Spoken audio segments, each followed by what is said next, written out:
விவசாயிகள் படுகொலை செய்யப்படுவதை கண்டித்தும் விவசாயிகள் தற்காப்பு ஆயுதங்களை பயன்படுத்த வலியுறுத்தியும் விழிப்புணர்வு பேரணி நடைபெற்றது. திருப்பூர் மாவட்டம் பல்லடம் அருகே சேமலைகவுண்டர்பாளையம் பகுதியில் கடந்த மாதம் ஒரே குடும்பத்தைச் சேர்ந்த 3 பேர் கொலை செய்யப்பட்டனர். 14 தனிப்படைகள் அமைக்கப்பட்டு 1 மாத காலமாகியும் விசாரணையில் எவ்வித முன்னேற்றமும் ஏற்படவில்லை. இந்நிலையில் தமிழக விவசாயிகள் பாதுகாப்பு சங்கம், PAP வெள்ளக்கோவில் கிளை, கால்வாய் நீர் பாதுகாப்பு சங்கம் உள்ளிட்ட பல்வேறு விவசாய அமைப்புகள் சார்பில் திருப்பூர் பல்லடம் சாலை வித்யாலயம் பகுதியிலிருந்து மாவட்ட ஆட்சியர் அலுவலகம் வரை வேல்கம்பு, குத்திட்டி உள்ளிட்ட ஆயுதங்களை தற்காப்புக்காக பயன்படுத்த வேண்டும் என ஆயுதங்களுடன் விழிப்புணர்வு பேரணி அறிவித்திருந்தனர். இந்நிலையில் ஆயுதங்கள் எடுத்து செல்ல காவல்துறை அனுமதி மறுத்த நிலையில் வித்யாலயா பகுதியிலிருந்து மாவட்ட ஆட்சியர் அலுவலகம் வரை கண்டன பேரணியாக சென்றனர். கருப்புசாமி வேடமணிந்த நபர் கருப்புசாமி பாடலுக்கு நடனம் ஆடியபடி சென்றார். கருப்புசாமி பாடல் ஒளிபரப்பவும் சாலையில் நடனமாடுவதற்கும் காவல்துறையினர் கட்டுப்பாடு விதித்ததால் விவசாய அமைப்பினருக்கும் காவல்துறையினருக்கும் சிறு வாக்குவாதம் ஏற்பட்டது. தொடர்ந்து பாடல் நிறுத்தப்பட்டு கோஷங்கள் எழுப்பப்பட்டு பேரணி நடைபெற்றது.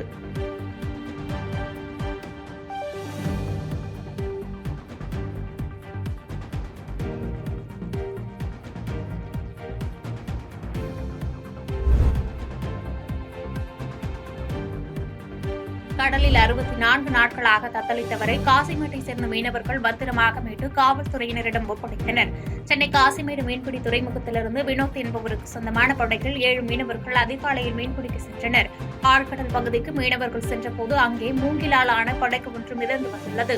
அதில் ஒருவர் சைகை காட்டி கொடியசைத்துள்ளார். உடனே விசைப்படகு ஓட்டுநர் அருகில் சென்று பார்த்தபோது கையெடுத்து கும்பிட்டு காப்பாற்றுமாறும் தான் 64 நாட்கள் கடலில் உள்ளதாகவும் தெரிவித்துள்ளார். உடனே மீனவர்கள் அவரை மீட்டு காசிமேடு துறைமுகத்திற்கு அழைத்து வந்தனர். இதனையடுத்து மீனவர்கள் அவரை காசிமேடு துறைமுகம் காவல் நிலையத்தில் ஒப்படைத்தனர். பின்னர் விசாரணையில் அவர் மியான்மர் நாட்டை சேர்ந்த ஷன் மாமா என தெரியவந்தது. இதைத் தொடர்ந்து போலீசார் கடலோர காவல் படையினரிடம் அவரை ஒப்படைத்தனர்.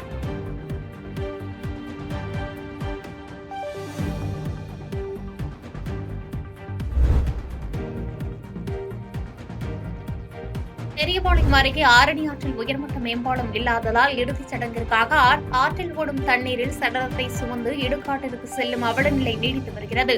திருவள்ளூர் மாவட்டம் பெரியபாளையம் அடுத்த ஆரணியின் அருகே காரணி கிராமத்திற்கு செல்லும் தரைப்பாலம் வடகிழக்கு பருவமழையில் ஏற்பட்ட வெள்ளப்பெருக்கு காரணமாக 2வது முறையாக அடித்து செல்லப்பட்டது. இதேபோன்று மங்களம் கிராமத்திற்கு செல்ல ஆற்றின் குறுக்கே மக்கள் பயன்படுத்தி வந்த மண்பாதையும் தண்ணீரில் மூழ்கியது.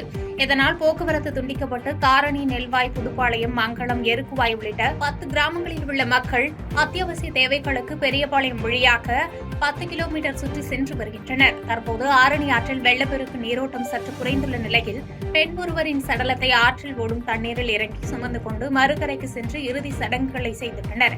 இந்நிலையில் வெள்ளத்தில் அடித்து செல்லப்பட்ட தரைப்பாலத்திற்கு மாற்றாக 20 கோடி ரூபாய் மதிப்பீட்டில் புதுப்பாளையம் காரணி இடையே உயர்மட்ட மேம்பாலம் அமைக்கும் பணிகளுக்கு கடந்த மார்ச் மாதம் அடிக்கல் நாட்டப்பட்ட நிலையில் மந்தகதியில் பணிகள் நடைபெற்று வருவதாக வேதனை தெரிவிக்கும் மக்கள் மேம்பாடு பணிகளை விரைந்து முடிக்க வேண்டும் என்று கோரிக்கை வைத்துள்ளனர்.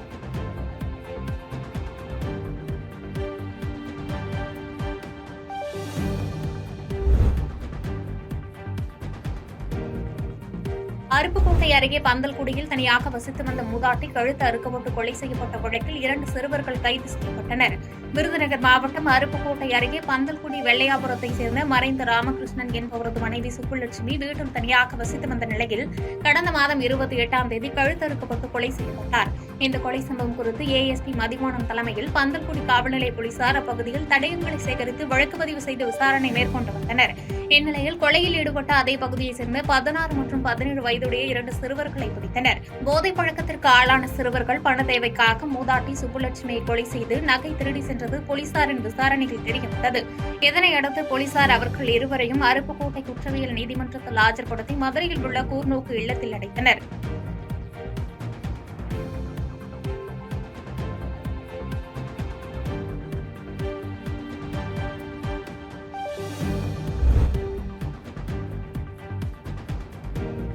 திருச்சியில் இந்திய பகுத்தறிவாளர்கள் சங்கத்தின் சார்பில் 2 நாள் மாநாடு திராவிடர் கழக தலைவர் வீரமணி தலைமையில் நடைபெற்றது.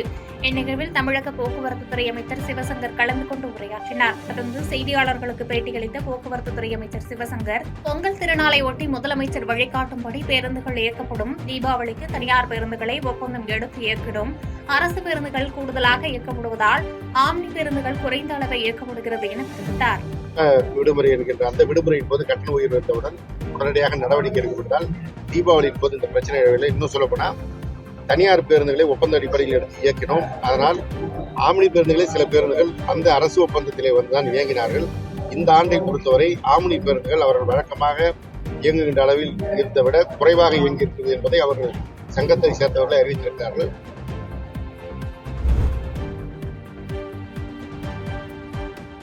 காஞ்சிபுரம் அடுத்த தாமல் ஏரியில் உபரி நீர் வெளியேறி வரும் நிலையினை தவிர்க்கும் வகையில் நீர் சேமிப்பினை அதிகரிக்கும் வாய்ப்புகள் குறித்து நீர்வள ஆதாரத்துறை அலுவலர்களுடன் காஞ்சிபுரம் சட்டமன்ற உறுப்பினர் எழிலரசன் ஆய்வு மேற்கொண்டார். அப்போது ஏரியில் அதிக அளவு நீர் சேமிக்கும் வகையில் மேம்படுத்த எந்த மாதிரி செயல்களை மேற்கொள்ளலாம் என ஆய்வு மேற்கொண்டார்.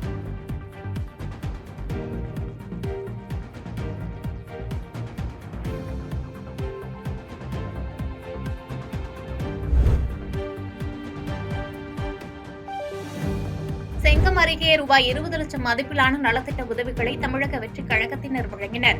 திருவண்ணாமலை மாவட்டம் செங்கம் அடுத்த கலசப்பாக்கம் தொகுதி தனியார் திருமண மண்டபத்தில் தமிழக வெற்றிக் கழகத்தினர் பெஞ்சல் புயலால் பாதிக்கப்பட்ட 50க்கும் மேற்பட்ட ஊராட்சியைச் சேர்ந்த 2500 குடும்பத்தினருக்கு அரிசி மற்றும் சமையல் தொகுப்பு வழங்கும் நிகழ்ச்சி நடைபெற்றது. இதில் சிறப்பு அழைப்பாளராக கலந்து கொண்ட கலசப்பாக்கம் தொகுதி தமிழக வெற்றிக் கழக பொறுப்பாளர் சுரேஷ் குத்துவிளக்கு ஏற்றி வைத்து தொகுப்புகளை வழங்கினார்.